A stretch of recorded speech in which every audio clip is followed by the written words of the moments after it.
this is my review of Assassination Classroom.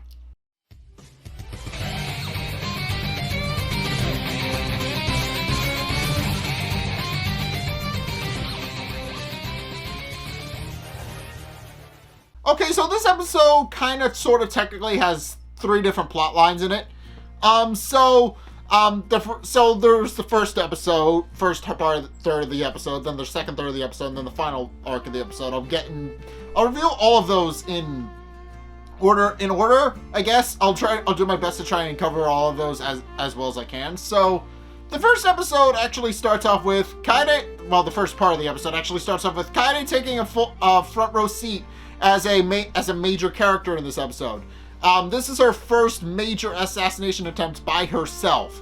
And what is her big plan? Well, here's the thing. According to Kaede, a lot of eggs are wasted every year, and she feels like it's kind of a waste for them to go to waste.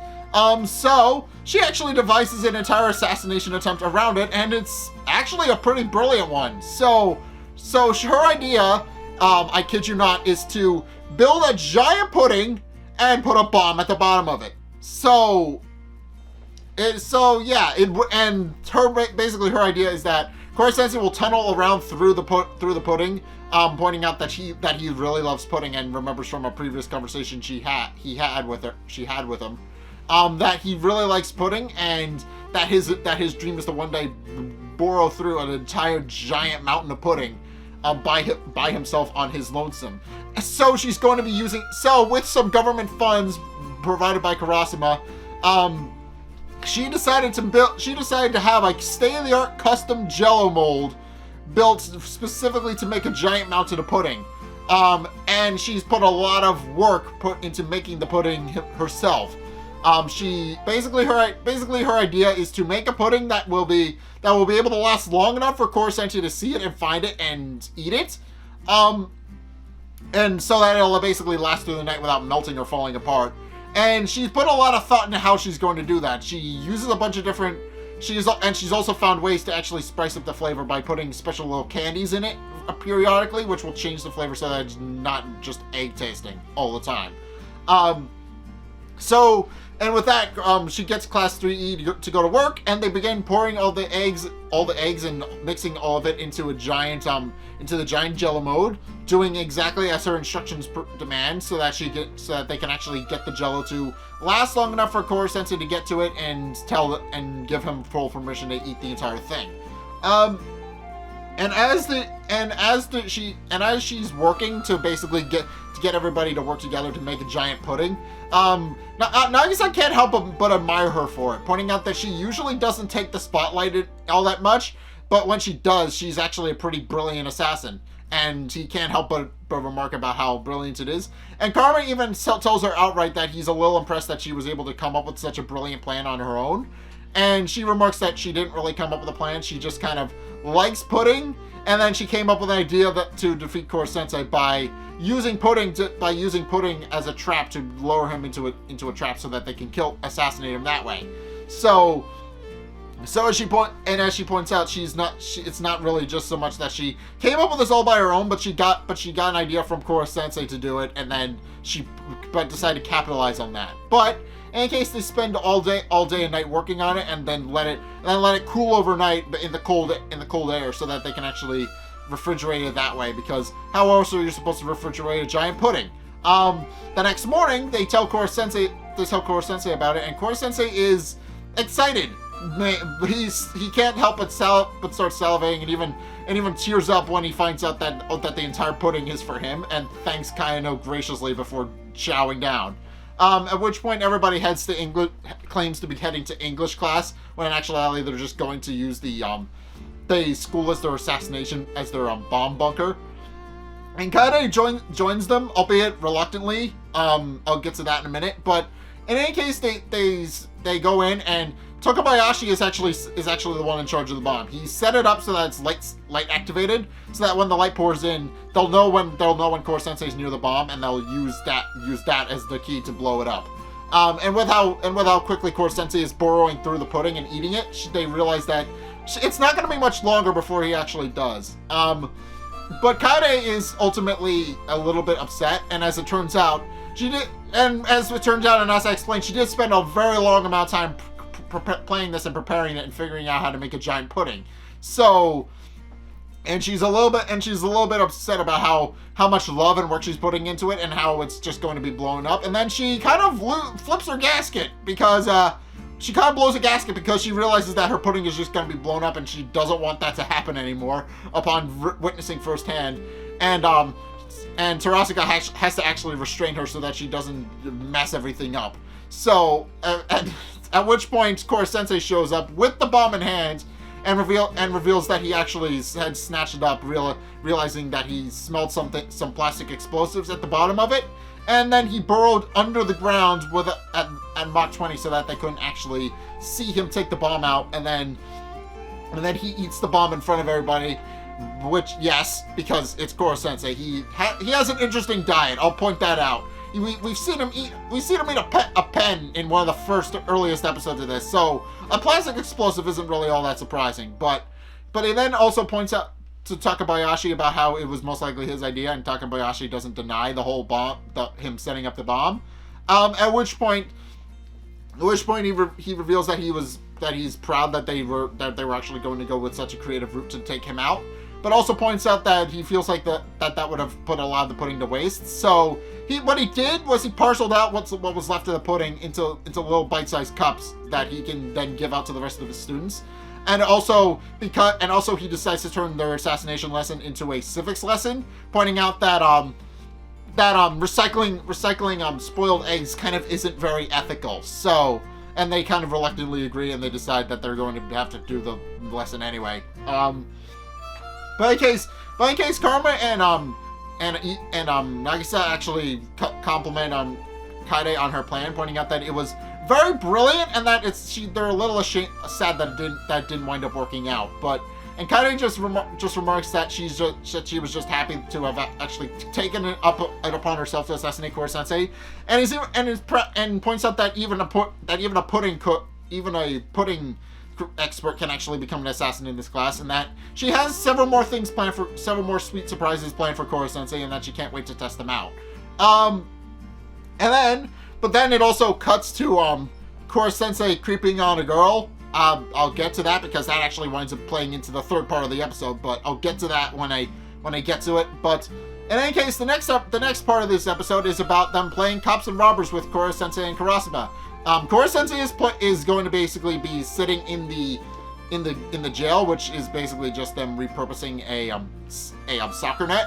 And while Karasuma goes out and tag people. And the reason this is set up is that Korosensei is a little bit too fast for him to actually go on the offensive, so instead he's going to be guarding the jail, as it were. He's going to be playing defense while Karasuma goes off to play offense. And while the students ultimately think that Karasuma isn't going to catch up to them, and they're also because their new lesson is to basically train in parkour. Karasuma shows himself to be pretty good at the whole stealth thing. He's able to easily sneak up on several of the students and Irina and manages to tag them without them even noticing. And also in Irina's case, she's gloating about how she's going to use this opportunity to try and finally win Karasuma's heart, and then it does not work because he just kind of sneaks up on her before she can even react, and then all of them are tagged out. At which point they realize that they need to find a way to actually stop Karasuma so that he can't win within the time limit. At which point Okuda reminds everybody that they're playing cops and robbers, and from a technical standpoint, they should be able to get people tagged back in. At which point Isegai comes up with an idea. He signals Okajima from the woods, pointing at, since Okajima's one of the ones that got tagged in the first round, and then signals him to bribe Korosensei and trick him into actually, letting them go. And Okajima realizes that he has a golden opportunity and whips out a lewd picture from his stash and gives it to Korosensei on the grounds that he lets them go. And he reluctantly agrees, but points out that it's only going to be just this one time. And at which point Isegai tags them all out, and they go back into the woods. Everybody except Irina but and also Ritsu is keeping track of everything, and that's how Karasuma knows who's been tagged and who hasn't. And when he finds out that people are actually leaving the jail after he tags them, he calls up Korosensei and tells him to basically get his head in the game. And he does for a little bit, but then it happens again later when one of the female students, actually, I forget her name, I believe Meg. When Meg actually responds that that her brother asked her to actually win the game for him once she found out that she was playing cops and robbers, and Korosensei being a sob stories, actually he actually starts crying and tells them that they're allowed to go and that they can go and win the game. Which winds up being a lie just to get the rest of the students out, but everybody except Irina leaves again, and with very little time left in the round, all they really have is tagged as Irina, so the students actually win. At which point Korosensei gets chewed up, understandably, by Karasuma for letting all of the students go. And Nagisa can't help remarks to himself that he actually had a bit of fun and is happy that the semester is getting off to such a golden start. But as he's walking home, he actually spies a tabloid and discovers that someone very much fitting Korosensei's description has apparently been caught stealing underwear from various women's homes, and Nagisa realizes that something is definitely not right with that, and he brings it with him to class the next day. Meanwhile, and Korosensei is completely unaware of what's going on. He's happy that everything is going off in such a hitch for the second semester. He's happy that the students trust him, and then he opens the door and sees all of their disapproving faces, and he quickly starts to realize that something is wrong and that he did something wrong, or at least he thinks he does. At which point, the students confront him with the magazine and ask him if it was actually him who did that, who stole girls' underwear from their homes. And he openly remarks that he didn't do any of this. And the students actually ask him if they have any alibis that can be confirmed. And Korosensei does not, mainly because the thing he was doing was kind of his usual bullshit of doing things that no human could ever confirm. Namely, that he was shaking a bag of fries in the atmosphere, and nobody was able to confirm that. So that just adds to his suspicion.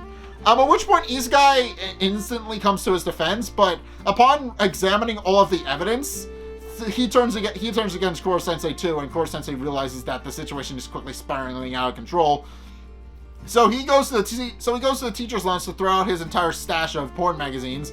But then, as he's rooting through his drawer, throwing things out, he actually pulls out a bra, and he realizes that and he kind of becomes embarrassed because now there's actual physical evidence to corroborate the claims that were in the magazine. At which point he realizes that he needs to quickly defuse the situation. But as it turns out, that's not going to be easier said than done, because not only does he apparently has he apparently listed all of the cup sizes of all the different girls in class 3E, which discuss the girls quite a bit, but he apparently also has a list of every girl with a cup size of F or above listed on a list of Kunigagaoka students.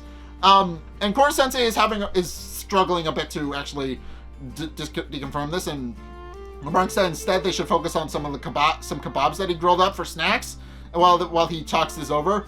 But then he finds out that they're actually skewered bras as well, and deflated, he gives up and just kind of quits. He just kind of gives up and is completely deflated for the rest of the day, because he realizes the students now no longer trust him, and he just kind of leaves sullenly while he tries to just think of ways to actually win their trust again. And everybody can't help but feel a little bit bad for him, because, well, on the one hand, yes, it's possible that he did do this and he was indeed a pervert, but on the other hand, he definitely likes having his students trust. And Karma even brings this up himself, pointing out that between assassination and trust and his students trusting him, it's unclear which one he would actually fight more for if given the chance. And B, that if Korosensei had done it, he wouldn't have left evidence everywhere. It wouldn't have been as obvious, and it's clear that it was a setup. At which point, Fua, you remember her? She stands up and remarks that it's most likely a mystery that they need to solve, and she and Ritsu decide to detective so that they can actually figure out who framed Korosensei, if it even is a frame job at all.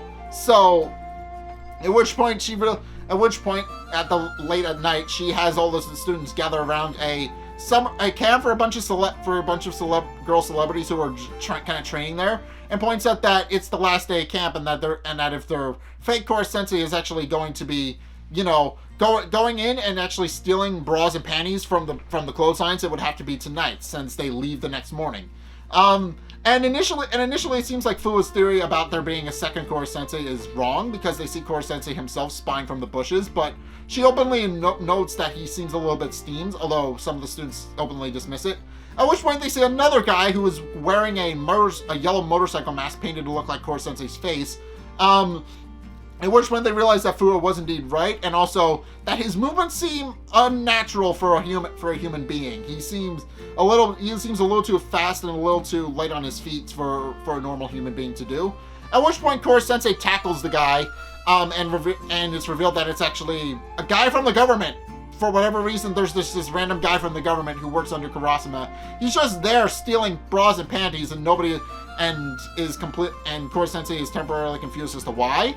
And begins to ask him, but then a giant scaffolding covered in anti-sensei fabric bursts out of the ground, and it's revealed that the whole thing was a trap organized by Shiro.